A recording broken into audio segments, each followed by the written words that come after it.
Welcome to the Dunham+Company Donor Confidence webinar. For those who are just now joining us, you'll see a Q&A button at the top of your webinar viewer. We'd love for you to use that button to submit any questions you have throughout the webinar, which Rick will be addressing during the end of our time today. We'd also love to hear where you're joining us from, so feel free to drop your name and where you're joining us from in the chat. Our webinar today will be led by Rick Dunham, founder and chairman at Dunham+Company. He is a member of the board of the Giving Institute and is the former chair of the Giving USA Foundation. And he's going to be the one going through the donor confidence research today. So Rick, I'll hand it off to you. Okay, thank you very much, Anna, and welcome. So glad to have you with us today.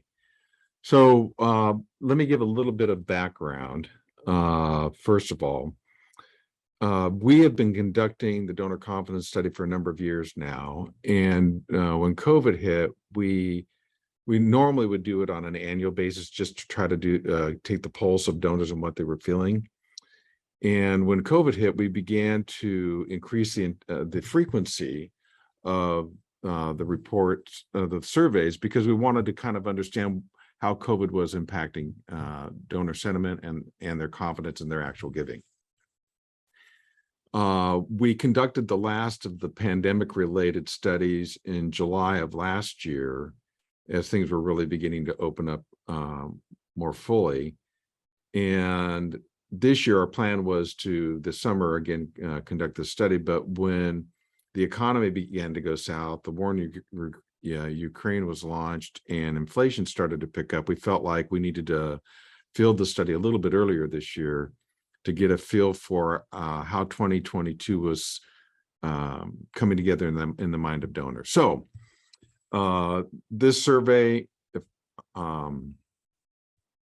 as you can see, I want just on the methodology real quickly, it was a 15-minute online survey, 1,400 US donors who had given $20 to charity over the past year. And we oversampled this one. When you hear in the news of a national poll, normally they're polling around 1,000 people. We've oversampled on this one to 1,400, and as you can see, as a result, the margin of error plus minus 2.6% at the 99% confidence level. So what I want to run through today is there was a ton of data that came out of this, and what I want to cover today with you is one, what's the donor intent to give? Number two, what's impacting their giving?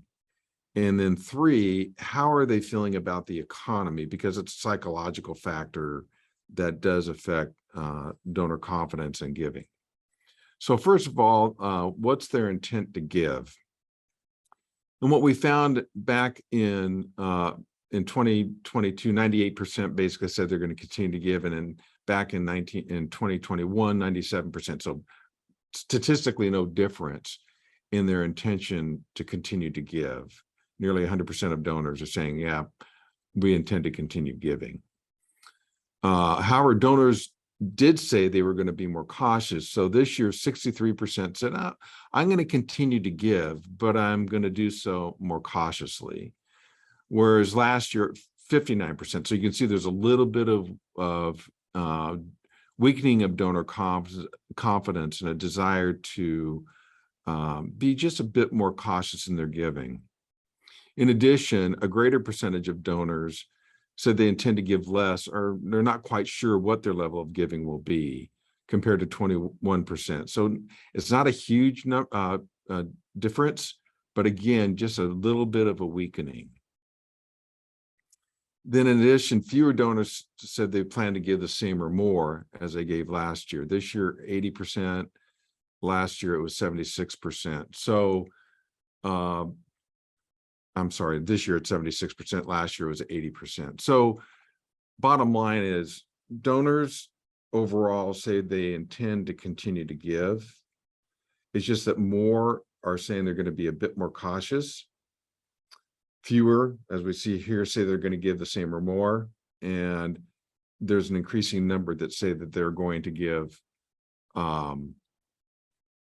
they don't plan on giving as much, or they're unsure of their giving. So what's impacting giving? First of all, it's inflation in the economy is what's impacting giving most. Now, when we've done this study in the past, what we have found is that the number one reason people say they're going to continue to give are they're not going to be able to continue giving is that their personal financial situation. And what they mean by that is they've lost their job, they've had extraordinary expenses. In other words, there's personal reasons that are affecting their ability to continue to give. And that's always been the number one response. This year, when we asked that question, what's going to impact their giving negatively, they said financial situation. Again, that was plurality, not a majority, but a plurality. 13% said the economy. A year ago, it was 19%. But what really popped this year was this inflation factor.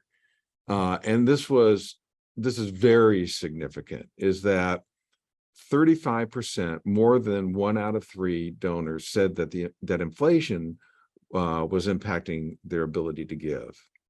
And then last year, 26% said other things, and it was a variety of things, only 11% this year. So this is actually pretty important, because when we filtered the study, inflation had not yet peaked. It peaked.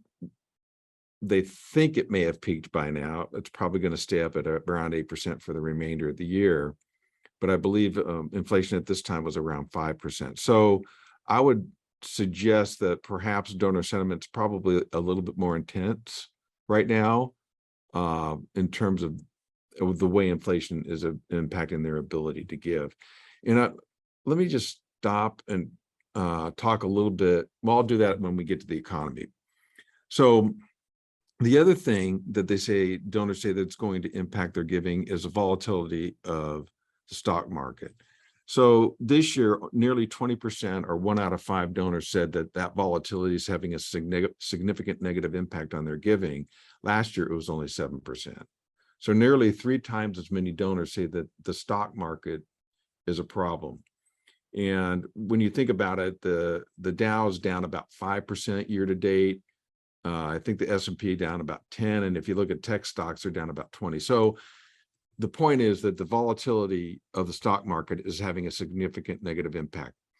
As Anna mentioned at the beginning of this, I'm the former chair of the Giving USA Foundation. And one of the things that Giving USA has demonstrated over time is that the stock market is a leading indicator to philanthropy.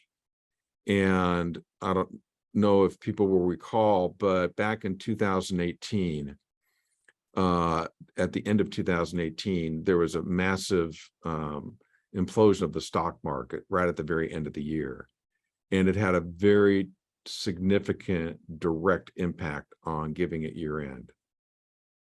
So there's always a correlation between stock market activity, gains or losses, and volatility and giving. And that's what we're seeing play out here.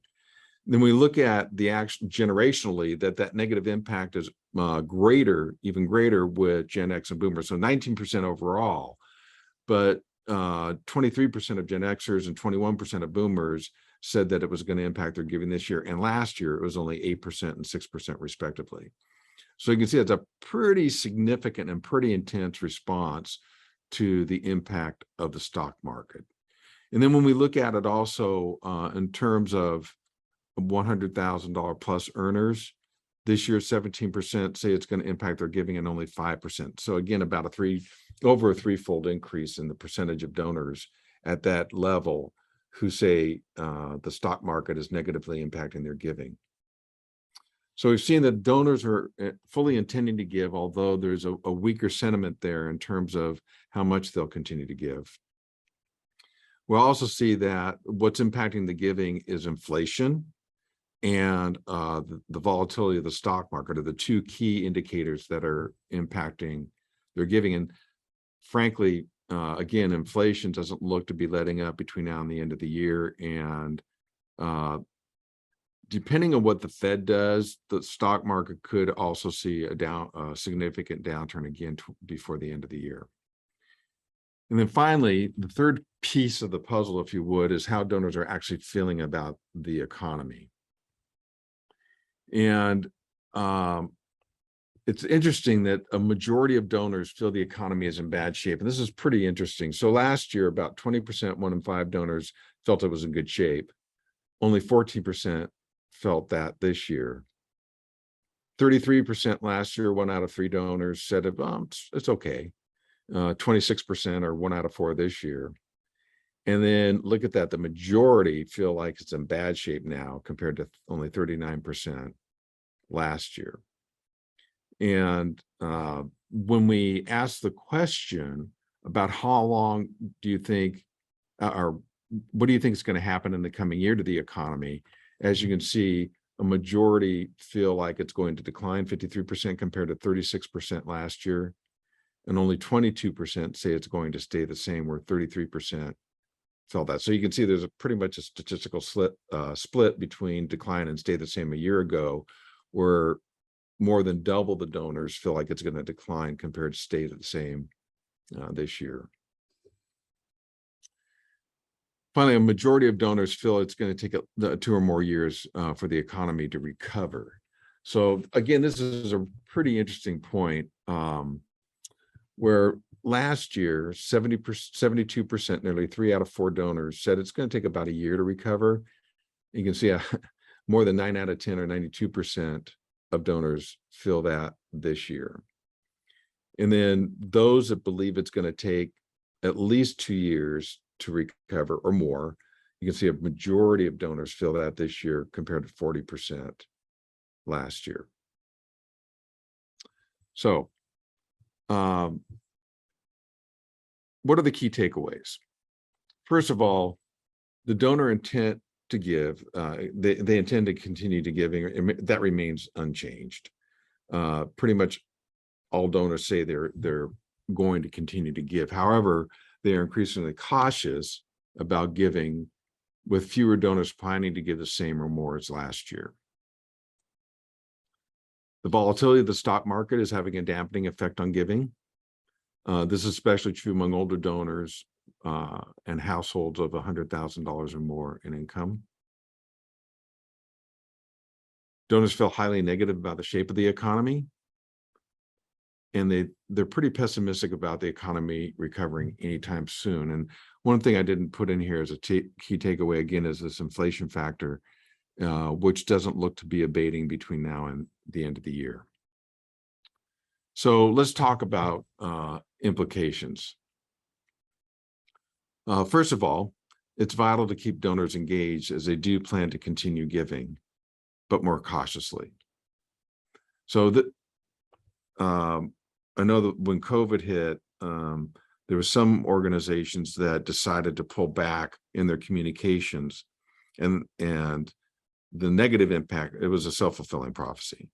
So those organizations that stepped into that and leaned into the moment and kept their donors engaged tended to do fine, if not even really good. And I think the same is true right now. Even with the economy where it is, I would encourage you to keep your donors engaged. The one thing I wanted to say about the economy is during we're in kind of a weird period, and it's probably something we've never quite experienced. So during COVID, from February of 2020 to the end of the year of 2020, $2.8 trillion was put into savings. The savings rate went up pretty dramatically. And as of the last month, there was over $14 trillion in personal savings accounts.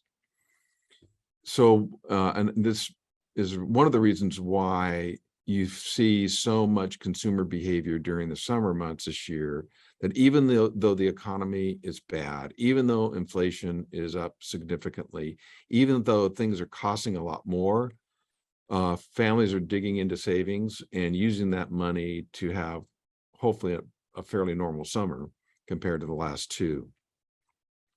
So we've got this kind of false consumer behavior based on tapping into savings. And I think what's going to happen is we're going to see a more negative effect in fall when the consumers pull back and they're not doing all the things they were doing over summer.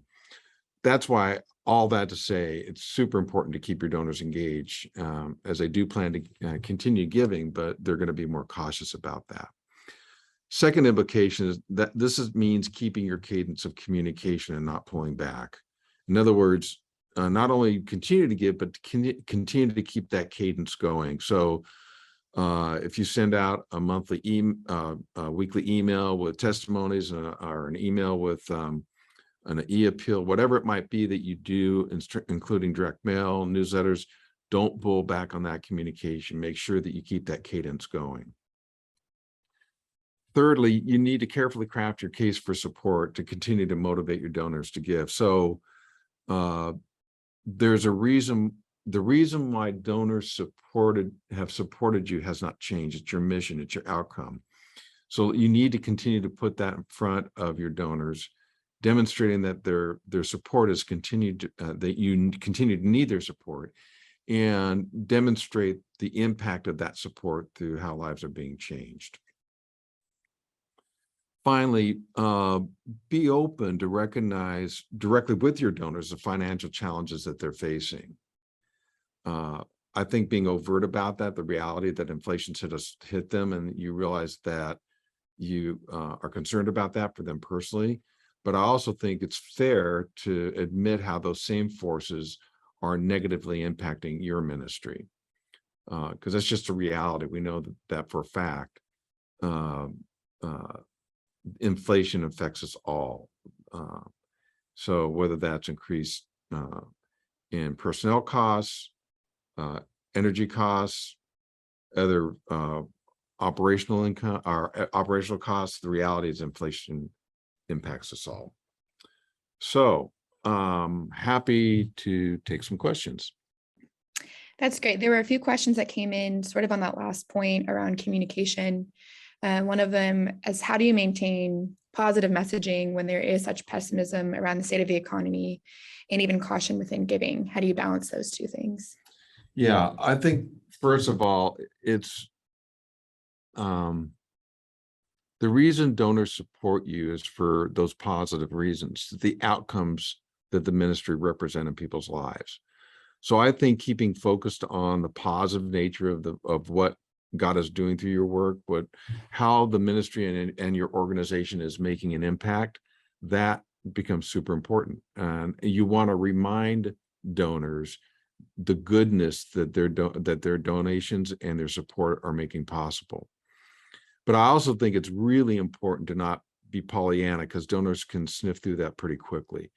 And I think it's being transparent and honest about the reality, but the fact is that regardless of the shape of the economy, the work of the organization continues, and it's as important as ever.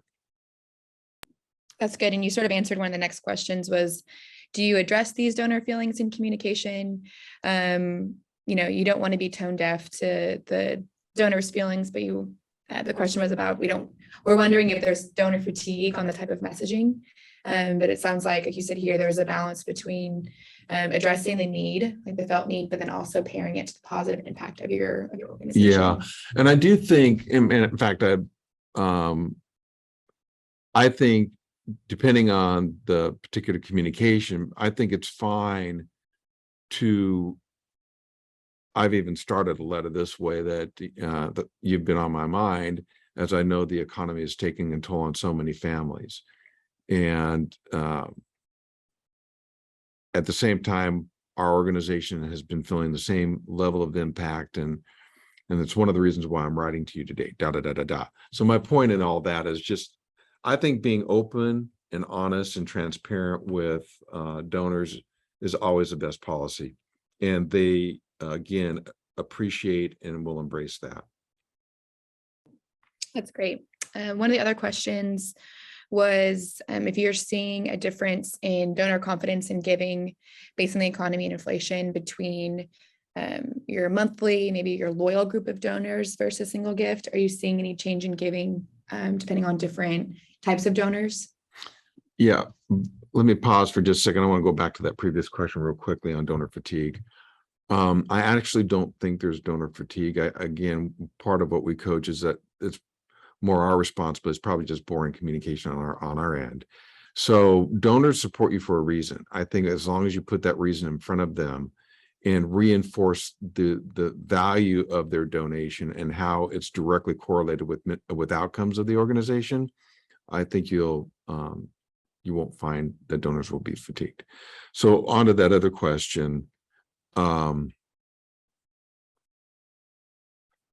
There's a lot of talk right now of whether or not we'll slip into a mild recession, a recession, whatever.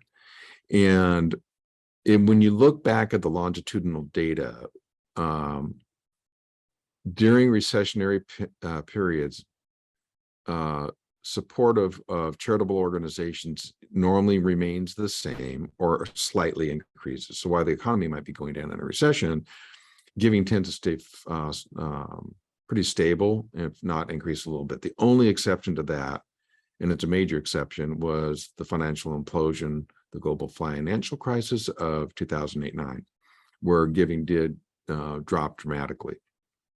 We're not in that kind of period right now. And all the economists and everything I'm reading don't expect us to ever to see that kind of an implosion. So first of all, I guess the point I'm making is that,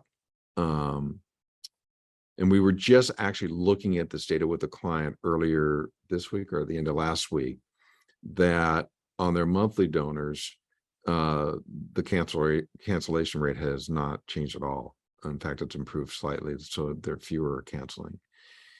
And the other support staying solid. So I think what happens in these kinds of times, and we're seeing this trend in the aggregate data that we're looking at, is that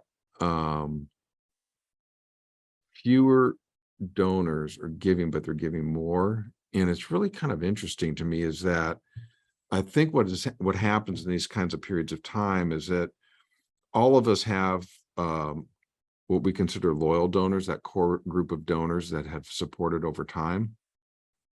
Outside of that, you have more loosely affiliated donors who they give but more sporadically and maybe haven't been giving for as long. And then you've got the really less affiliated donors who maybe have only ever given once. I think those are the people that are going to be harder to retain and to convert into ongoing support. It's that core group that you'll definitely, I think what they're going to do is they're going to decide to probably to support fewer organizations and make sure that the ones they care about the most are sustained.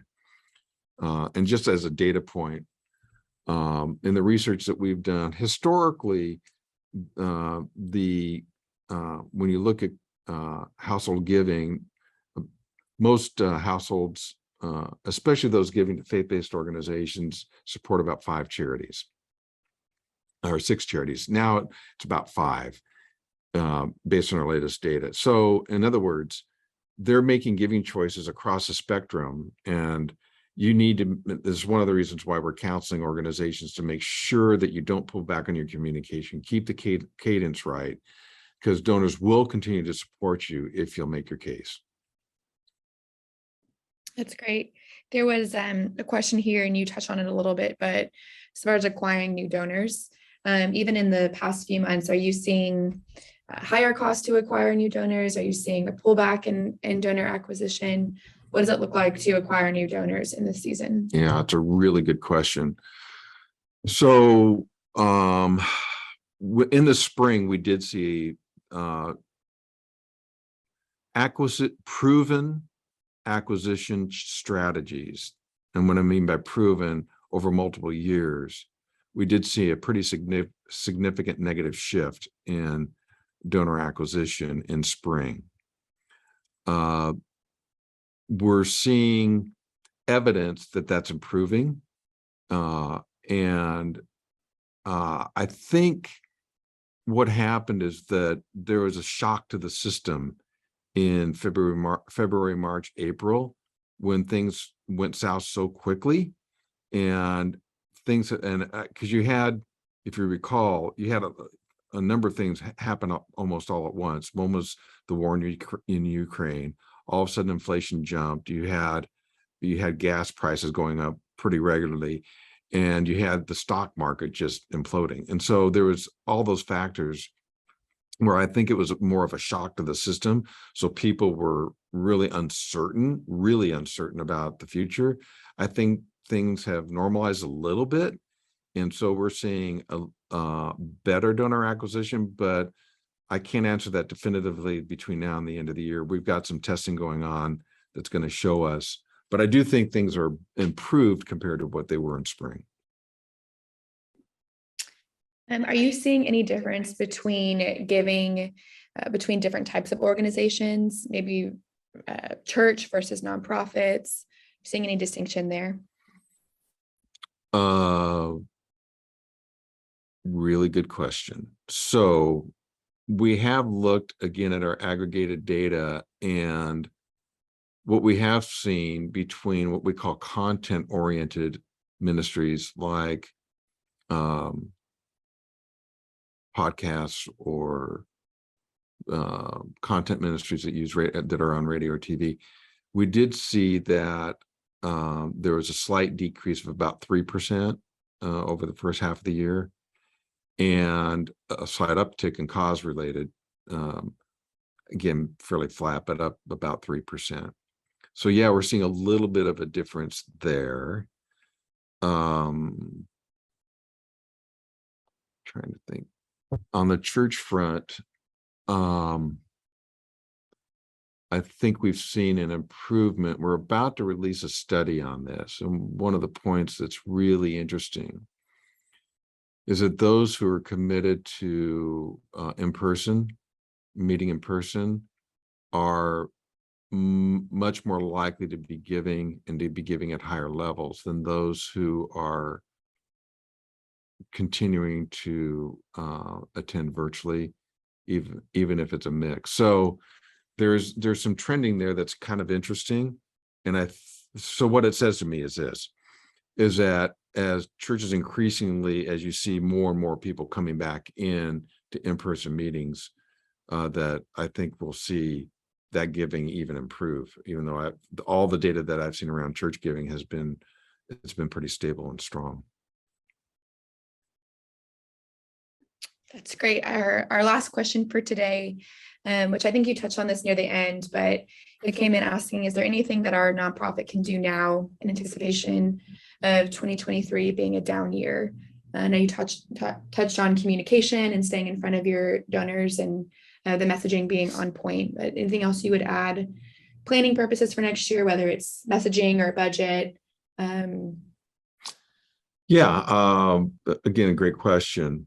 The forecasting that I'm seeing is that there will be, they're saying that GDP should be around 2.1% this year and about 1.1% next year. So that does say that the economy is going to continue to pull back. But inflation, they're also saying, could be by the end of 23 more like 3% compared to 8 or 9%. So that could be a very encouraging sight. So my advice would be stay the course. Don't allow your behavior to actually have a negative impact on your income by, again, pulling back.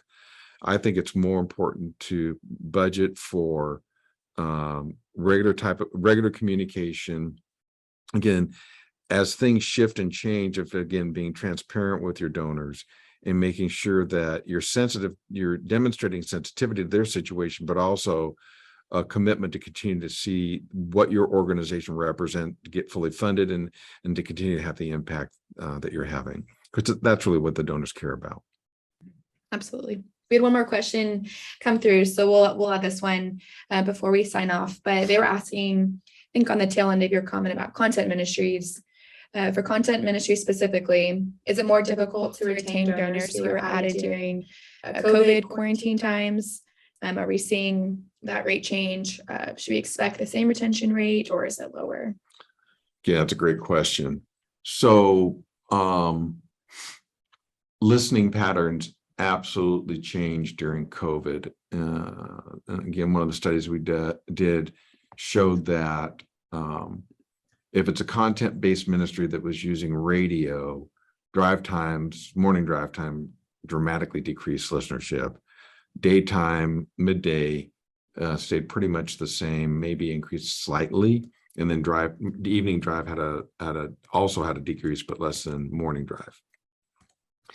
With people back engaging again, life beginning to normalize a bit more, those patterns are shifting. But I think we all recognize that we are in a permanent, some of this change is permanent in terms of hybrid work and just the way in which people travel is they're not in their cars as much, which is obviously the number one place to listen to radio. So all that to say is I do think the listening patterns are probably changing slightly, but I'm not seeing any indication that donors acquired during COVID are less likely to be retained.